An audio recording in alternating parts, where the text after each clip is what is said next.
নমস্কার। বঙ্গ বিজেপির সভাপতি কে হবে আমাদের রাজ্যে, এই নিয়ে চারটি নাম কিন্তু আমরা পেয়েছি। প্রথমে আরামবাগ টিভি দেখিয়েছে, তারপরে দেখিয়েছে দ্য নিউজ বাংলা, তারপরে ক্যালকাটা নিউজ এবং বিভিন্ন মেন স্ট্রিম মিডিয়ায় দেখানো হচ্ছে। দৌড়ে রয়েছে শ্রমিক ভট্টাচার্য। মানে বেশি সময় নষ্ট করতে চাইছি না, কিন্তু যদি শ্রমিক ভট্টাচার্য বঙ্গ বিজেপির সভাপতি হয় 2026 নির্বাচনকে সামনে রেখে, তাহলে কিন্তু ভালো হবে না। আমার মনে হচ্ছে না যে তিনি লড়াই করতে পারবে। তিনি মানে স্ট্রাইকার না, তিনি হিট করতে পারবেন না। হয়তো কোনো ক্রমে নিজেকে বাঁচাতে পারবে, নিজের দলকে বাঁচাতে পারবে, কিন্তু টিএমসিকে আক্রমণ করতে পারবেন না। সুবক্তা ভালো ব্যক্তি, কিন্তু এই মুহূর্তে আমাদের রাজ্যে যে ধরনের চুরি দুর্নীতি যা যা হচ্ছে, যেভাবে মার কাট, এই সহজ সরল মানুষকে যদি বঙ্গ বিজেপির সভাপতি করা হয়, তাহলে কিন্তু মানাবে না, পারবে না, ফাইট করতে পারবে না। হয়তো নিজেকে বাঁচাতে পারবে, মেইন স্ট্রিম মিডিয়া বা বিভিন্ন সোশ্যাল মিডিয়ায় ভালো বক্তব্য রাখতে পারবেন, কিন্তু মনে হচ্ছে না যে তিনি বিজেপিকে এগিয়ে নিয়ে যেতে পারবে। দেখুন, প্রথম নাম রয়েছে, আমি নামগুলো বলছি, 4টে বা 5টে নাম পেয়েছি। প্রথম নাম হচ্ছে সুকান্ত মজুমদার। তিনি ছিলেন, আপনারা জানেন, যেহেতু মুখ্যমন্ত্রীর মহিলা, সেহেতু একজন মহিলার নাম রয়েছে, অগ্নিমিত্রা পোল। শ্রমিক ভট্টাচার্য এবং জ্যোতির্ময় সিং মাহাতো শিডিউল ট্রাইব থেকে, এবং রাজ্যসভার এমপি হচ্ছে শ্রমিক ভট্টাচার্য। আপনাদের কি মনে হচ্ছে যে কাকে বঙ্গ বিজেপির রাজ্য সভাপতি করলে খুব ভালো হয়? দেখুন, প্রথমত শ্রমিক ভট্টাচার্যের সঙ্গে বিজেপির যে সমস্ত কার্যকর্তা, গ্রামীণ এরিয়া বা উত্তরবঙ্গ বা দক্ষিণবঙ্গের যে কার্যকর্তা, তার খুব একটা লিঙ্ক নেই। ওই শহর কলকাতার যেই সমস্ত কার্যকর্তা রয়েছে, বা তার বাড়ির আশেপাশে বা তার ডিস্ট্রিক্টের যেই সমস্ত বিজেপির কার্যকর্তা রয়েছে, তাদের সঙ্গে একটা ভালো লিঙ্ক রয়েছে।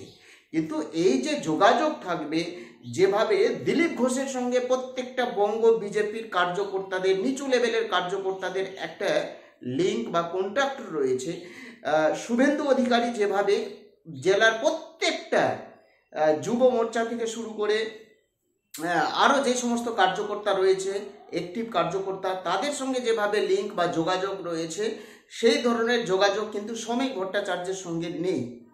শ্রমিক ভট্টাচার্য সুবক্তা হতে পারে, কিন্তু আমার মনে হচ্ছে না যে তাকে রাজ্য সভাপতি করলে ভালো খেলতে পারবে। আমাদের রাজ্যে খেলতে পারবে না তিনি। যদি সভাপতি করতে হয়, তাহলে দুটো নাম অনেকে আমাকে প্রস্তাব করেছে বা কমেন্ট করে জানিয়েছে। প্রথম নাম হচ্ছে সুকান্ত মজুমদার, প্রত্যেকে ভালো ব্যক্তি, লড়াই করতে লড়াকু নেতা বলা যেতে পারে। এবং দ্বিতীয় নাম হচ্ছে শুভেন্দু অধিকারী। বঙ্গ বিজেপির এই মুহূর্তে আমাদের রাজ্যে যেভাবে মার কাট চুরি দুর্নীতি, যেভাবে ছাপ্পা ভোট বা আরও অন্যান্য বিষয় হচ্ছে, মিথ্যা মামলায় ভোটারদের, বিজেপির ভোটারদের বা কার্যকর্তাদের যেভাবে ফাঁসানো হচ্ছে, মিথ্যা মামলা দেওয়া হচ্ছে, এই সমস্ত বিষয়কে সামনে রেখে লড়াই করার জন্য যদি যোগ্য ব্যক্তি হয়, তাহলে শুভেন্দু অধিকারী এবং বর্তমানে যিনি রয়েছে, অর্থাৎ শ্রমিক ভট্টাচার্যকে আমার পছন্দ হয়নি। দুটো প্রথম নাম আমার কাছে প্রস্তাবে এসেছিল, সুকান্ত মজুমদার এবং আপনার শুভেন্দু অধিকারী। এই দুজনের মধ্যে কোনো একজনকে করলে হয়তো খুব ভালো হতো। আপনাদের কি মনে হচ্ছে যে শ্রমিক ভট্টাচার্য লড়তে পারবে, লড়াই করতে পারবে আমাদের রাজ্যে? প্রত্যেকে ভালো ব্যক্তি, যে 4টা নাম বা যে 4 জনের তালিকা আমরা পেয়েছি, প্রত্যেকে ভালো ব্যক্তি। অগ্নিমিত্রা পোল তিনিও রয়েছে, আরও 2-4টে নাম ছিল, তো তারা হবে না।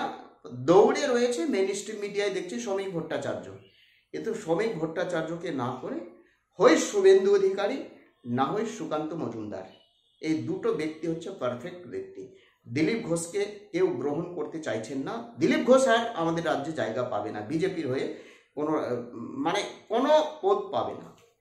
কিছু বলার থাকলে কমেন্ট করে জানাবেন। তো নতুন হয়ে থাকলে চ্যানেলটিকে সাবস্ক্রাইব করে দেবেন।